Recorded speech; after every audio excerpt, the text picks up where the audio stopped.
to go. Is that good? All That's right. good. Thank you. Call the meeting of the Weather Modification Advisory Committee to order. And we were in the middle of roll call, but Frank Riley is present, Alan Zeman present, Gary Foster present, James Nance Here. present, and Aurora Farthing. Here. All right, so we do have a quorum to conduct business. I apologize for running a little slow this morning. Just love that Austin traffic. All right. We got, our first item is our approval of minutes from June 6th. Everybody get a chance to review those? Yes, and I move we approve the minutes. Second. Got a motion and a second to approve the minutes. All those in favor say aye. Aye. Any opposed say no. All right, the ayes have it. Motion carries. Do we have any general public comment on items that are not on the agenda or in general? None. Move on to staff reports from the executive office. Chairman Riley and board members, I appreciate you being here and taking the time to come in. I know it always takes a lot of time out of your daily schedule, so we do appreciate you coming in and participating, helping the weather modification industry. So I want to recognize you for that first. Just a quick few updates. I think the last time we met was back in June, and since that we've had some personnel changes that have taken place. The Deputy Executive Director that was formerly here, I should call her now former Deputy Executive Director, Carla James, has retired.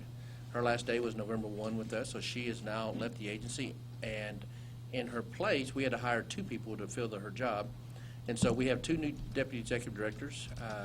We were fortunate that we were finding them in-house with David Gonzalez, who was formerly the Director of our RPM program. He's now Deputy Executive Director, and the Director of Enforcement, Christina Kaiser, has now been elevated up to also a Deputy Executive Director.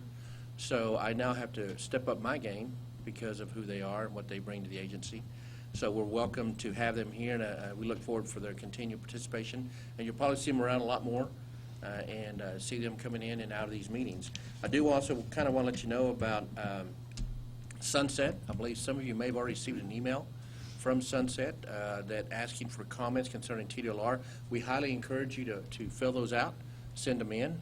Anyone else that is in the weather modification industry, we ask that they send in comments also to Sunset. It helps us be able to improve who we are. It lets us know what we're doing fine, but more than anything else, it lets us know where we need to improve, and that's the biggest part of what we're going through in the Sunset process. As we mentioned, the public comments are welcome. You can find that on our website. Just so you know, if you click to tdlr.texas.gov, we actually have a Sunset Commission that is there, and you can click on it, and it launches you to the ability for you to be able to file a public comment. One of the other things I do want to mention is that later on we will have meetings where the state of Texas will have the opportunity to be able to also comment on the agency and be able to provide input also as well. So we do encourage that to happen. I will let you know also that as far as the update on communication, since we last met, the weather modification website has had 6,639 views on the webpage. That's an average of about 36 per day. Some of the top reasons that they're visiting the website, one of them is harvesting the Texas skies in 2018. So that's the #1 reason people are visiting. I feel like David Letterman sometimes when I'm doing this. The second one is they want to see who's on the advisory committee. So they go out and look at the advisory board members, such as yourself.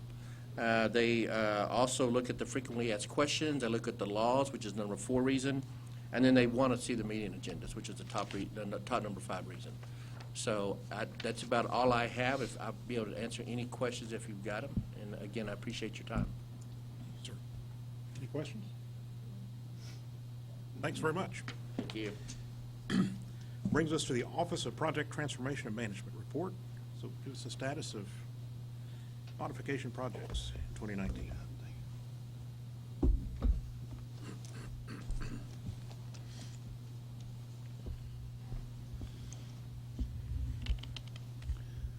Good morning, Mr. Chairman, members of the committee. I'm George Bomar, Program Specialist in the Weather Modification Program and also a member of the Office of Project Transformation and Management. I'm Claire Satterwhite, morning. also with RPM. Pleased to be with you today. Wanted to Just update you on the issuance of weather modification licenses for fiscal year 20, which began on September 1 of this year. At the last meeting of the committee on June 6th, the recommendation was made that license renewals for 6 applicants be issued by the agency, and we did that in late August to take effect at the beginning of fiscal year 20. And those licensees are listed for you on the page, where we also itemize the current weather modification permits that are in place. With regard to the permits, we have one that will expire early in the year 2020. That's the permit belonging to the Panhandle Groundwater Conservation District, and that application is administratively complete. It is before the committee today as an action item to be taken up later in the meeting. The cloud seeding season essentially has ended at all of the rain enhancement projects in Texas. Dr. Ruiz at Texas Tech University is continuing with the statistical assessment of those operations, the radar-derived quantitative analysis that he has been doing on an annual basis. We don't have any numbers yet for the projects that ended in September or October, but we expect to have those early in the new year, and we'll look forward to presenting those to you at the next committee meeting. Also, under item number 2, under staff reports, a couple of articles I believe of interest to us. One, an article that appeared in the Lubbock Avalanche Journal back in October. It's entitled West Texas Rainmaking and Hail Suppression, written by Dr. Richard Peterson of the Texas Tech University.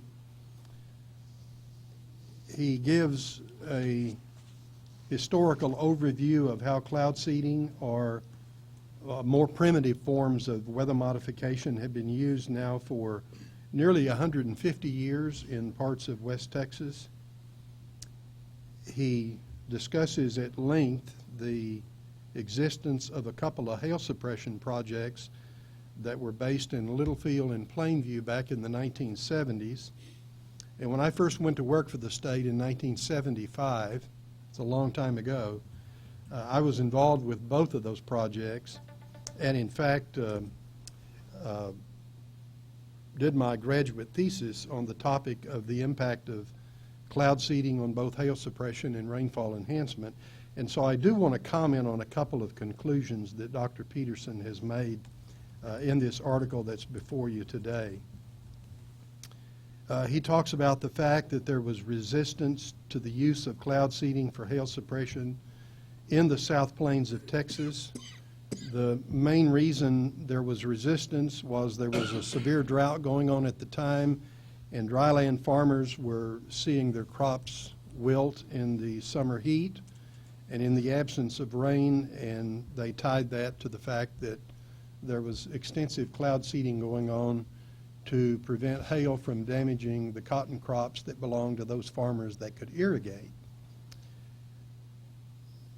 The observation is made here by Dr. Peterson that a referendum was held as a result of the legislature amending the Texas Weather Modification Act, and it was the results of that referendum that essentially required the state agency at the time, the Texas Water Development Board, to revoke the 2 hail suppression permits. There is a statement that the result of the vote was to curtail the seeding operations along with a multi-year field study on hail suppression conducted by the National Center for Atmospheric Research. And the fact is that referendum had nothing to do with the study that was going on in Boulder by NCAR. So apparently the editor of the article failed to make the needed separation. It is true that the projects ended and they have not been revived in the South Plains area. The statement is made by Dr. Peterson that later research concluded that thunderstorms capable of yielding hail are so inefficient at processing the inflow of moist air that seeding might make them more prolific hail producers.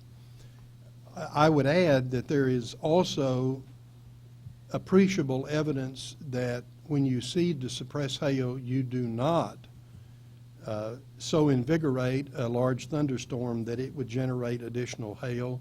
There is a lot of anecdotal evidence that is available to suggest that when you seed a thunderstorm to suppress hail, you often will see an increase in rainfall merely because seeding for hail suppression enables a cloud to make more better use of the additional hail embryos that are smaller and they tend to melt when they fall through warmer air that's near the surface. And I only wish this article had gone on to say that whereas there is some debate as to whether cloud seeding works when the goal is hail suppression, but that in terms of rain enhancement there is a preponderance of evidence suggesting that when you do seed for rain enhancement, you do see very positive results. And I think this committee over the years has looked at a lot of that evidence, and it explains why there is continuing interest in much of semi-arid West Texas to use existing cloud seeding technology as well as to perfect new technologies in order to treat more of these inefficient thunderstorms that only generate about a third of their capacity. If they had additional ice nuclei, which cloud seeding is designed to provide, that there would be notable increases in area-wide rainfall over the course of the growing season. But an interesting article nonetheless, in that it does recapitulate the multivariate history of cloud seeding in Texas and the controversies that have cropped up from time to time. Also wanted to make you aware of an article that has recently been published that is showing the extent to which the ocean and the atmosphere is interrelated. And this article talks about bacteria from the ocean floor could be influencing the weather that's occurring in the Arctic, which in turn is no doubt having an impact on the weather that we experience here in the United States. It's a very intriguing article, and I think it highlights the fact that that interrelationship between water and air around the globe is much more sophisticated than we ever imagined. And I think as we continue to do good research, we will find that there are even more factors at play that explain why in some parts of the world there is warming and in other parts of the world there is cooling. This particular article talks about the fact that as phytoplankton die in the bottom of oceans like the Arctic Ocean, that these microbes are often brought to the sea surface by strong windstorms, and that these seafloor bacteria that make it to the surface somehow then are evaporated into the atmosphere, and they become seeds that promote the growth of ice crystals.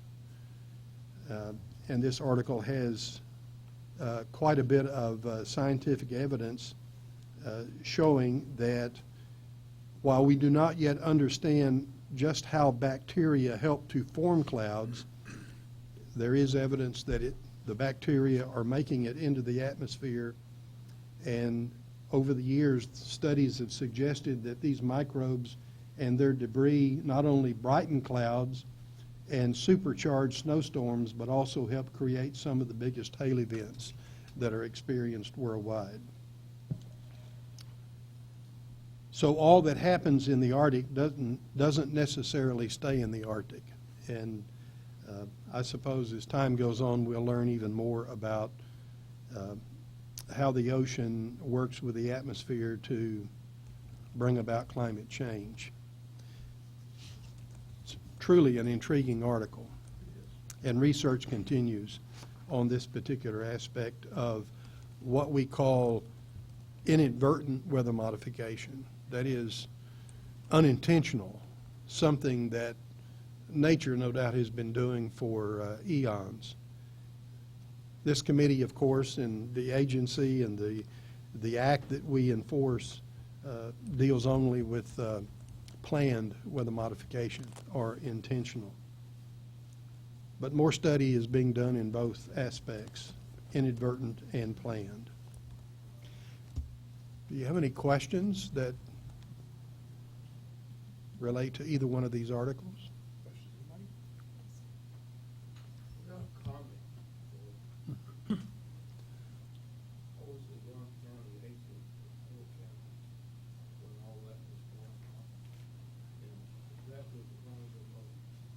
Virulent argument.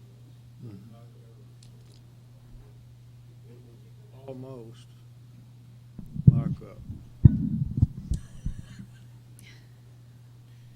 like a war between the states. Yeah. There was really definite hard feelings. It was kind of a shame because it damaged weather modification since I've had hindsight all these years.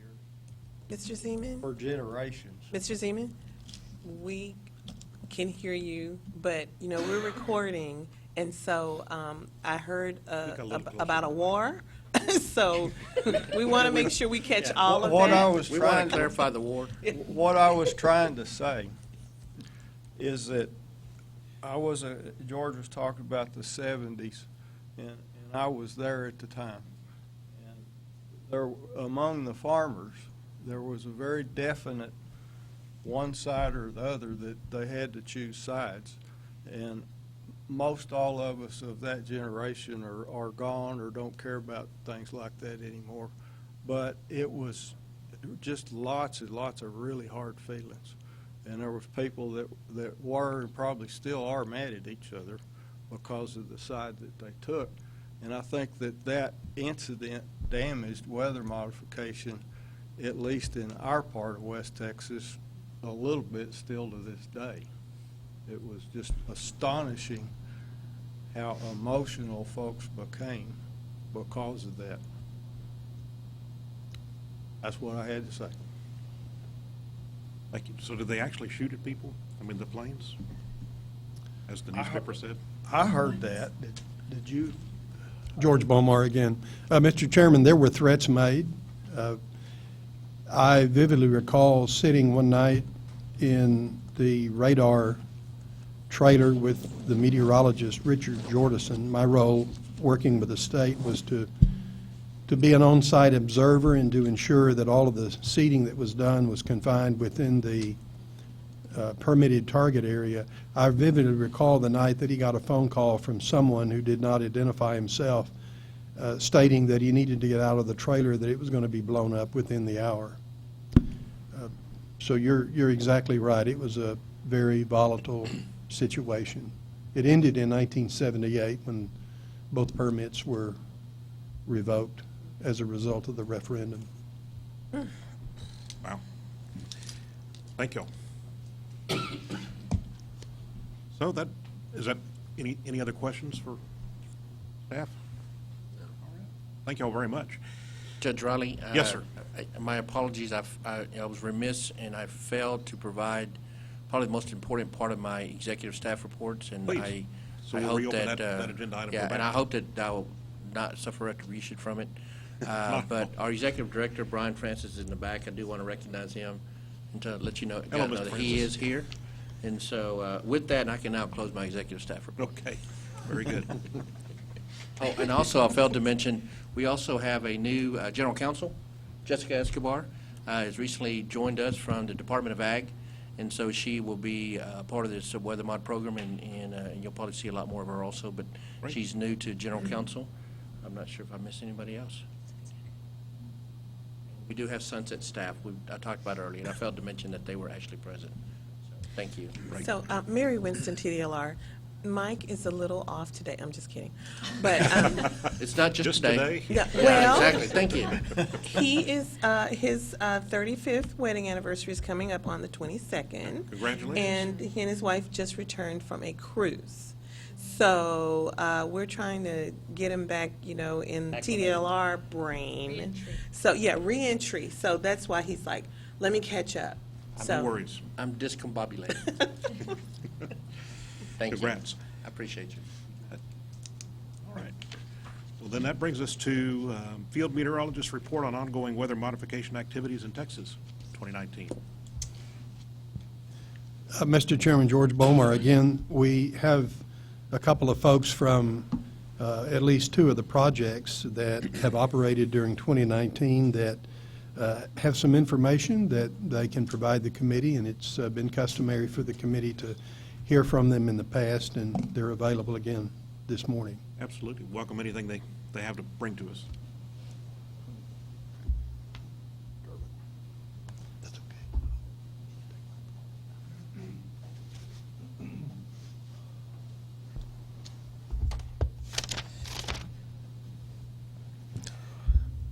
It's- Good morning, everybody. Good morning. If you'd state your name for the record, Kerwin Teixeira.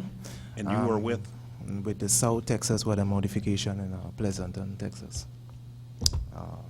So I'm going to just give talk about the season, how the season went. John is not here. He's for the West Texas, so I'm going to talk about what's went on in South Texas. So the official day we started was May the 5th, and we ended at, I believe it's October the 30th. We had 6 months of seeding. We had 42 days where most of the seedings was done during the summer months. That's June, July, and August. Number of flight hours, 142.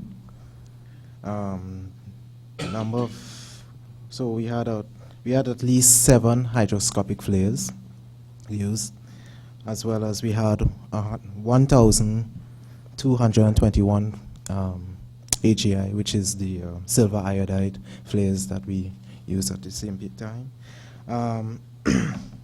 So really and truly, the operations was okay. When I'll let you know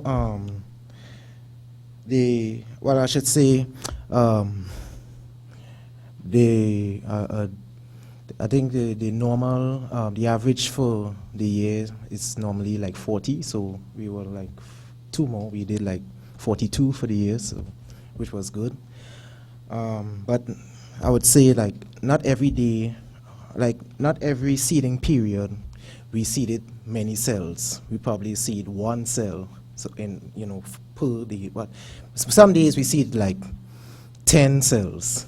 Some days we probably seed like just 1 cell with just 1 dose of the seeding material. So, yeah. So I want to mention the amount of rainfall that fell during the seeding period over the Uvalde, Pleasanton, and the San Antonio area. So the amount of rainfall we had over Uvalde was 6.9 inches. The normal is 15.35 inches. So it's like we were like 55% below the normal during the seeding period. Over San Antonio, we had 14.74 inches. The normal is 20.47 inches. So we were like 28% below the normal. Pleasanton, 11.09 inches. That fell. And the normal, it's 19.65 inches. So we're like 44% below the normal. Really and truly, it's right now we are still in the drought. I mean, from the beginning of the year till now, we are still kind of, most places are still below the normal precipitation for the year. So even though we had many seedings, it wasn't all that good. But I believe, with what we did, it could have been more worse, without cloud seeding. So a little for next year, a little about the weather. I'm going to talk about a little about the weather. I expect it to be right around normal. I don't expect any big increase in activity like storms or whatever. Based on the Climate Prediction Center, between January and March, we expect between 33 to 40% chance of below normal precipitation, with a 40% chance of above normal temperature. Between March and May, I would say we should be right around normal. So probably we might be able to get some good seedable cells to work with to probably seed, hopefully at the beginning of the season. And based on the Climate Prediction Center, we have a 50% chance of above normal temperature at the same time frame. That's it. Very good. Got any questions? Anybody? Okay. Thanks so much. Appreciate you coming in. I know there's only so much rain you can squeeze out of this dry sky. So.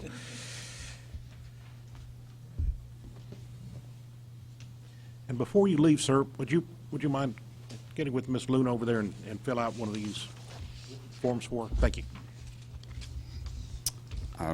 Craig Funky with West Texas Weather Modification and South Texas Weather Modification, and I am not a meteorologist. Don't ask me when it's going to rain. Just a quick rundown. As George said, the analysis isn't complete for the 2019 season. In our spring TDLR Advisory Board meeting, we'll have a complete rundown of the analysis and all the seeding operations for the state of Texas at that meeting. A few things that are going on with the program. South Texas program, you heard in Kerwin, we were a little short on using hygroscopics this year. The 2018 season, we took a new flare into the field that was very successful. It's a modular flare that combines the two materials. We had some manufacturing difficulty with it, and so in the 2019 season, we're redoing that, and we expect in the 2020 season to move almost exclusively to the new flare system. It actually increases the capacity of the aircraft to do extended seating periods, and it puts out more material in the proper place at the proper time. So we're really looking forward to taking that fully operational in the 2020 season. Another thing that's been going on with I don't know how much you all know about the aviation world, but the pilot shortage has rolled all the way down to us at the local level, and so we used to have a lot of retired military pilots, a lot of retired airline pilots that we would call on, a lot of local pilots.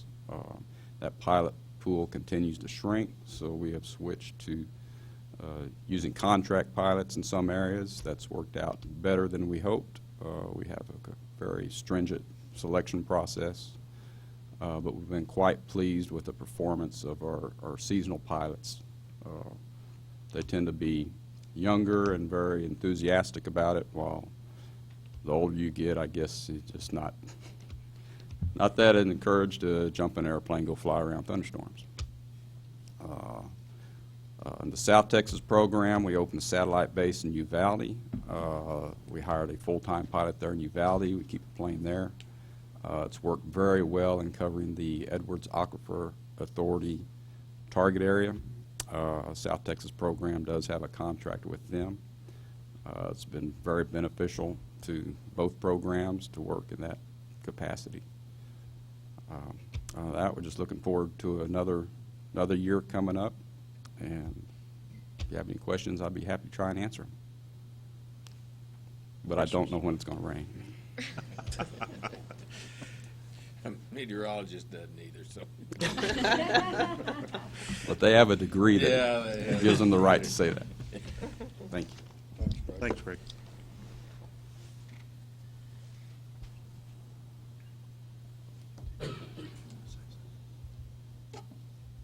I believe that brings us now to item G, the consideration possible recommendation on application for renewal of weather modification permit for the Panhandle Groundwater Conservation District.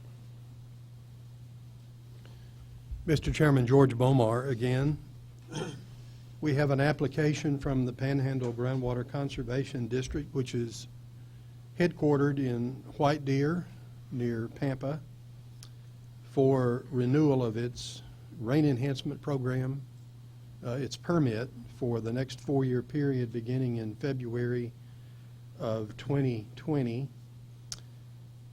All of the elements of that application are in, including the notice of intention, which was run in the Amarillo newspaper on August the 17th, the 24th, and the 31st of this year. That's the Amarillo Globe News.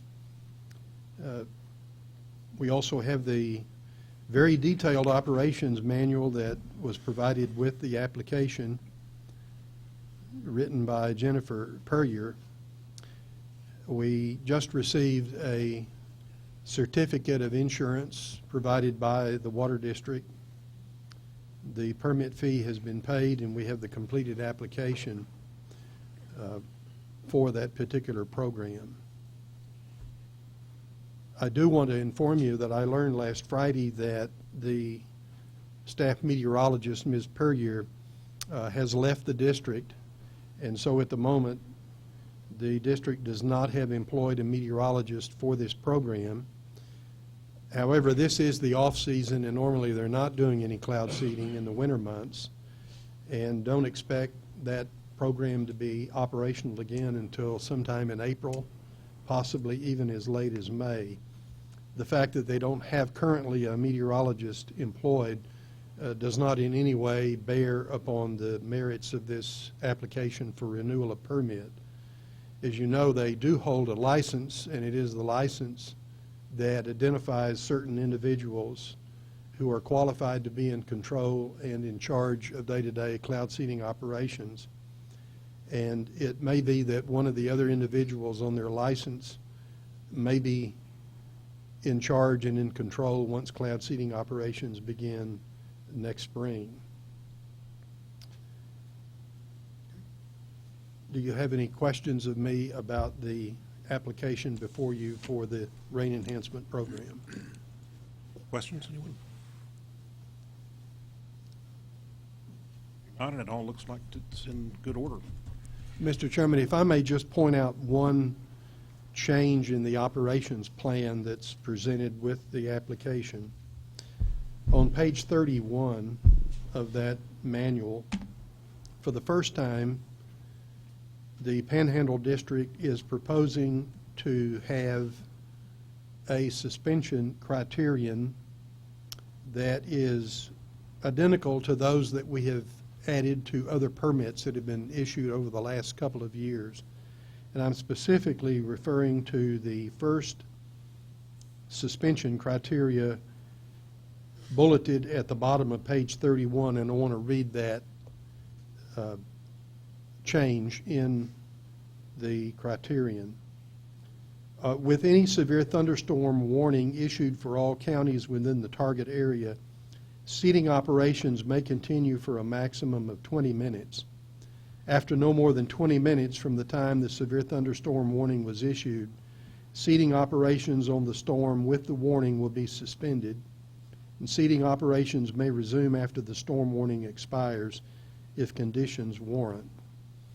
Again, this is the same condition that was put in the permit issued last year to the West Texas Weather Modification Association, as well as the permit that's held by the South Texas Weather Modification Association.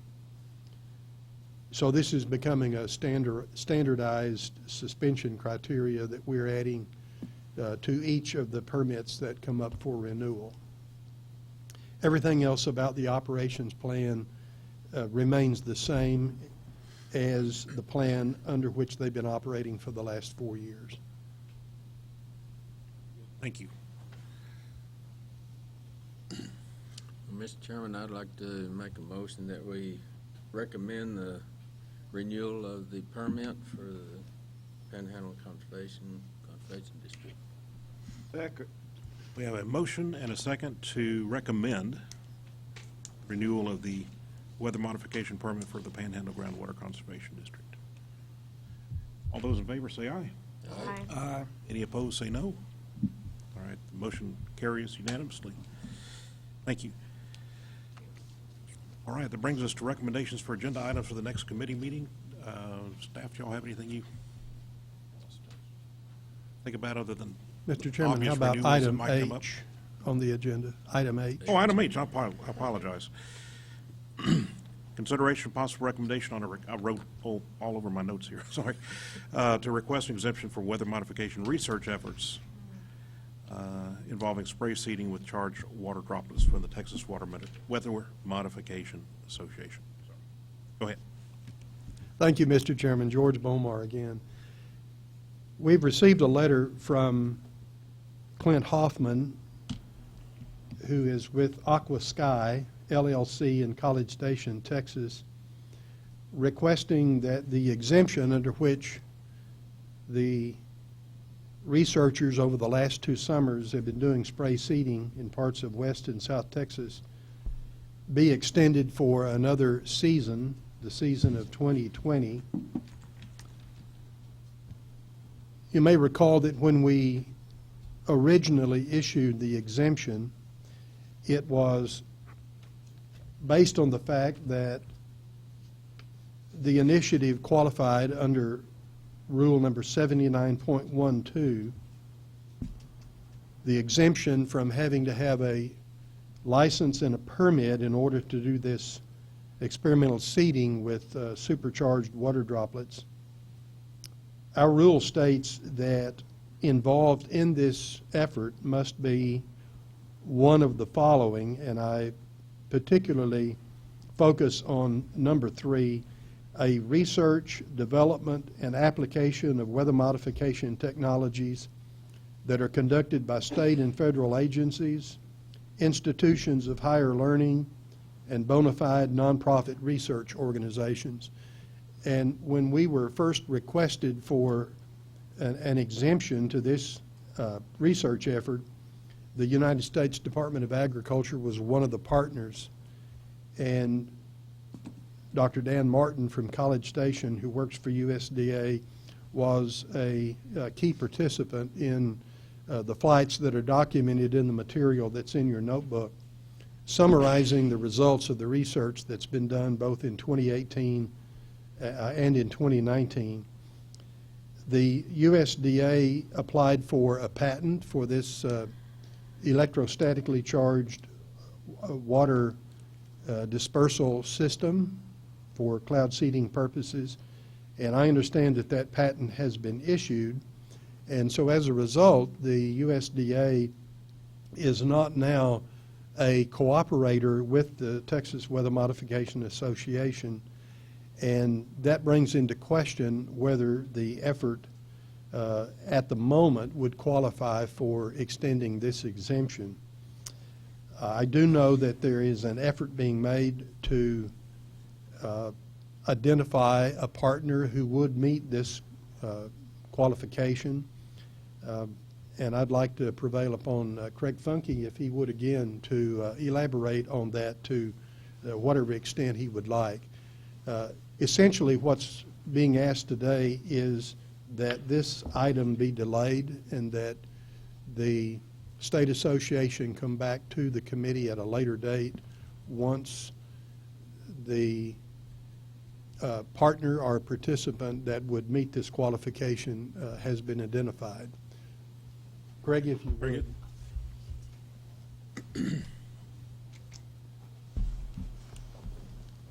Thank you, George.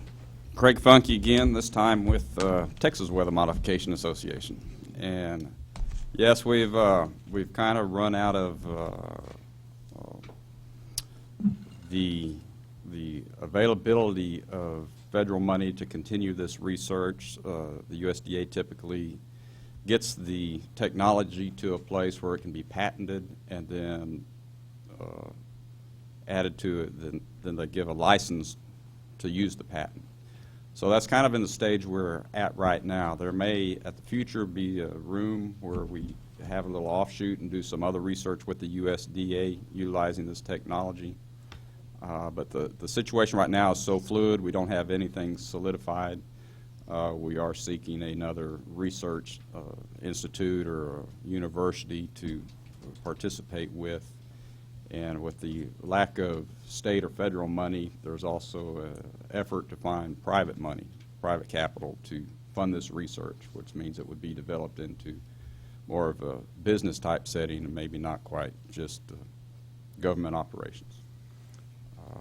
So with all that said, we aren't ready to present our plan because it hasn't been fully formulated yet. But what we'd like to do is have this added to the agenda for the earliest spring meeting that we could have. We hope to have everything in place so that we can be fully operational and continuing research for the 2020 season. Anybody have any questions? Yeah, I do. Aurora Farthing. So I'm a little confused, and I guess I just don't understand the legal mechanism by which this all works.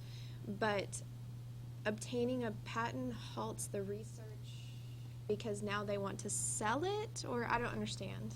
Can you just sort of Well, I wish I was an attorney because it would clear it up for me also. I'm a field operations guy. I don't really understand how that works and what's going on with the Office of Technology Transfer at the USDA. So they have halted research themselves. They're no longer doing this type of seeding? Right. And no one Once else is they, either. well, if you remember back in late 2017, I think it was, there was an accident with their aircraft, and so that kind of halted everything. And so we spent the next year analyzing data and trying to find other ways to continue the research. They have not rebuilt their aircraft. They don't have an aircraft to dedicate to this right now. So that's really what put a stop to the research. So they went ahead and they did a patent on this.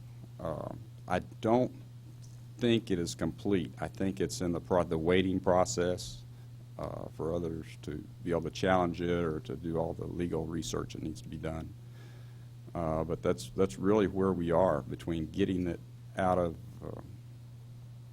there's a lot of issues in raising capital to continue something like this. And if the federal government and the state government isn't interested in putting money into it, then the only alternative for us to further this research is to put it into the private field, private industry. And so someone, private capital or one of the... Yes, there are permit interested holders. parties looking at putting investment capital into this. I wish I had a better answer for you on the legal Yeah, it's aspect of just- it. I don't. I'm still trying to work through it myself.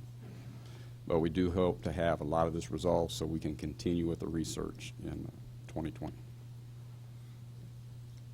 West Texas did them with an aircraft invasion here last summer. Yeah, we did rig up an aircraft.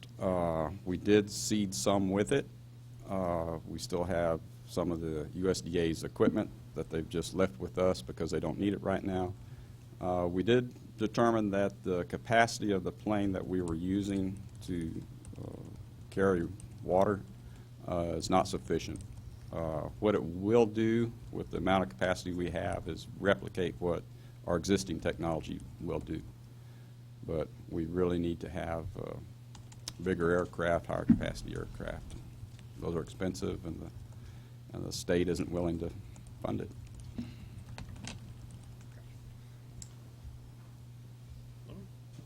Well, thanks very much. Before you leave, you Yes. would say, when did you want to have this our next meeting? Yeah, or no words. I would prefer, if we can do our part and get everything worked out, that we can be operational April 1st. So if we could have a meeting to bring this before the committee again sometime in March, at the latest, that would be the best. And we'll make every effort to plow through all the hurdles between now and then. Good, thanks. Thank you. Thank you, Craig. I would suggest we don't take any action. I mean, we could move to continue this until the next meeting, but we may want to, and staff may want to frame it differently, so I suggest we just Mr. Chairman, move I'd this like on to to. recommend that we recognize Jonathan Jennings for the work that he's done in putting this report together. Okay. Very good. Lots of great information in there. So if there's no action to be taken on this, that now moves us to recommendations for agenda items for the next committee meeting. Obviously, item H we just discussed will be one of those things in some form or matter. Anything else? Mr. Chairman, George Bomar, I think there's a possibility that an additional item for consideration at the next meeting would be the Panhandle Groundwater District's new meteorologist who may not currently be on their license, and so we may have a license amendment Okay. request to consider. And with her program beginning in April, then a meeting before then would be very timely. Is there anything else, any items anyone wants to I can't think of anything. have us discuss? Okay. Then that moves us now to the discussion date, time, and location of the next meeting under item J. So we're looking at sometime in March, be ideal, I guess, for those two things. Mr. Chairman, if you don't mind at this point in time, let's take a look at our calendar Yes. and try to wrap everything together. And we'll send an email out to everyone and make sure that the dates that we suggest in March or anytime would be appropriate and everyone will be available. That's fine, we'll just pull the board. Yes, sir, that works. And Mike, can oh. I request that we do it the first or second week if possible, or avoid the third week of March if at all? Normally spring break, isn't it? Yep. Yep. Yeah, okay. Sounds good. Is Well, Thursday why didn't I still a think of good that? day to meet? Thursdays work really well for me. How about the rest of you all? Yes, absolutely. Oh, okay. Well, right now we have Thursday, March 5th or Thursday, March 12th. Want to look at the calendar, or if you want, we'll poll you anyway, but those two dates are available. Either one is fine.